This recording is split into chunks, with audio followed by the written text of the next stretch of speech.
Aerox SP tayo ngayon. Pero bago muna natin simulan yung video, syempre katulad ng lagi natin ginagawa, intro muna tayo.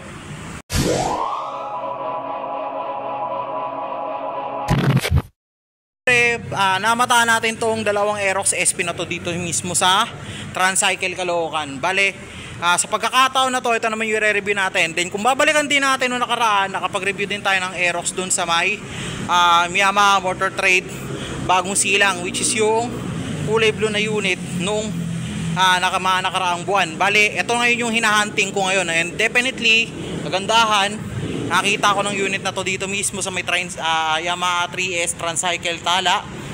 Nakachamba tayo ngayon dito. Ngayon, ito yung pagdidiskitaan ko ngayon na reviewin ngayon para sa video na to. Sige, simulan na natin.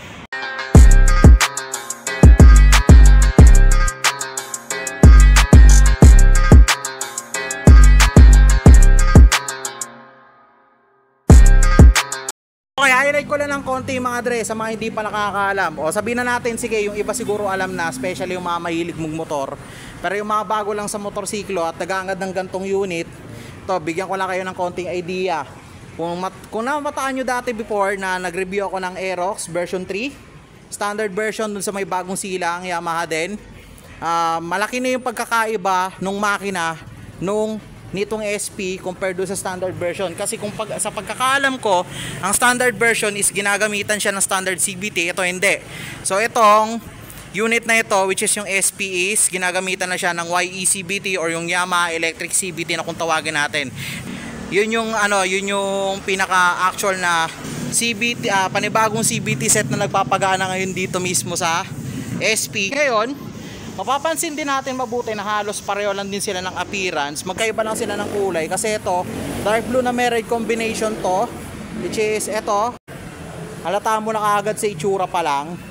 Tapos may mga outline siya ng red dito, pati na rin sa mismong kanyang chin, including din dito mismo sa may kanyang mags dyan sa kabilaan. Ngayon punta natin dito mismo sa may bandang rider side.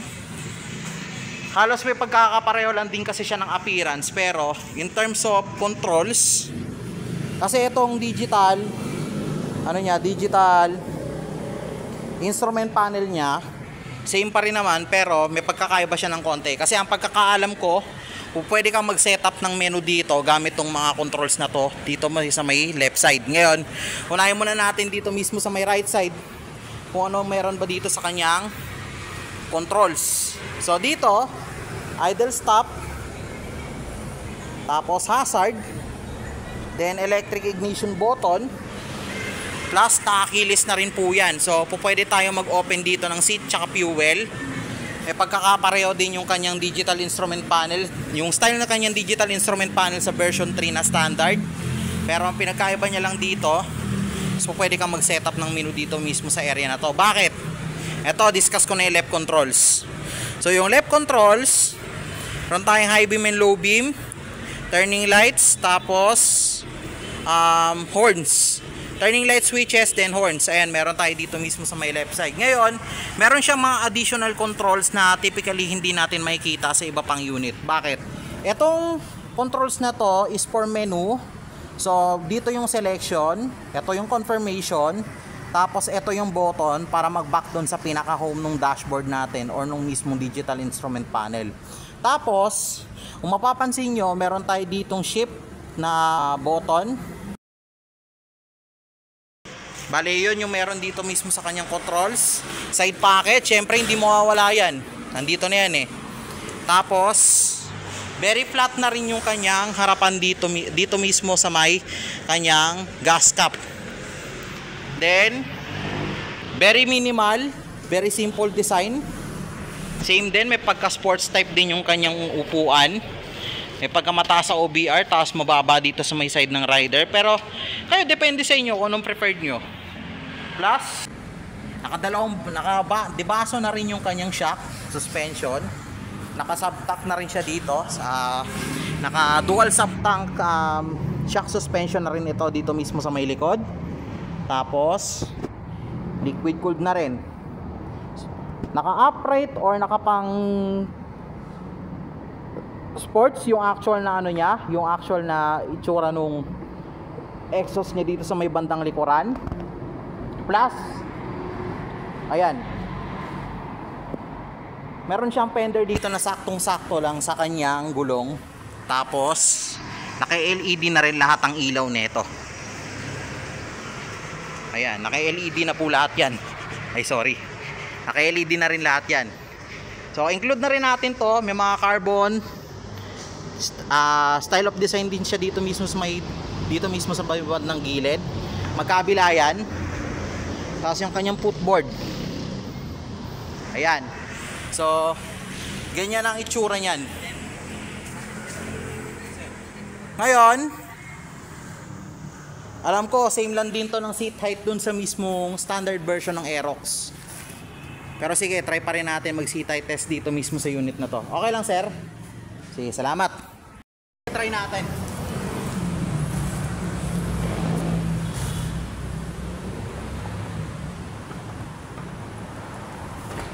Lupit pala na ito, no?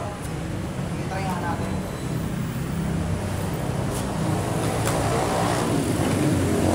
Okay, so far, 5.5 ito. Then, nagdating ko ako dito sa isang to. Same lang din ang version 3. Tama nga ako, pareho lang sila ng seat height. Then, ayun. Yung stance, medyo upright.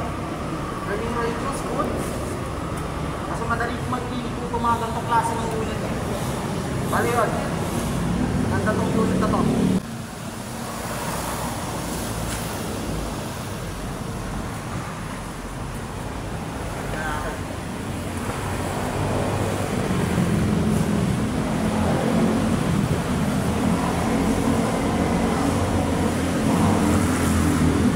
Meanwhile, Lang special features nito, meron na tong Y-Connect. Naka-ABS na rin ito, dual channel if I'm not mistaken. Naka-VVA na rin or variable valve actuation. Tapos yun, naka-YECVT na rin ito. Ulitin ko lang naka-YECVT na po ito. Naka-Yamaha electric CVT na rin po ito.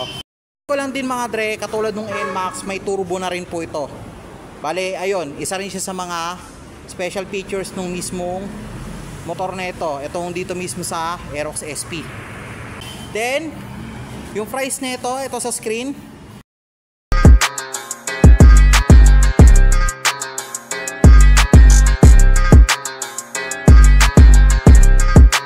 So, ayun nga no mga dre, hanggang dito na lang muna tayo. So, sa ngayon, yun muna yung pwede kong maibigay na feedback within this kind of bike. So yun, I hope na-enjoy nyo itong video nito. Maraming salamat, thank you, and have a great day. So wala pa silang available na repo nito or hindi pa tayo na-allowed na mag-test drive nitong gantong klase ng unit. So hanggang dito na lang muna mga dre. Stay tuned. Jobs out. Thank you palagi.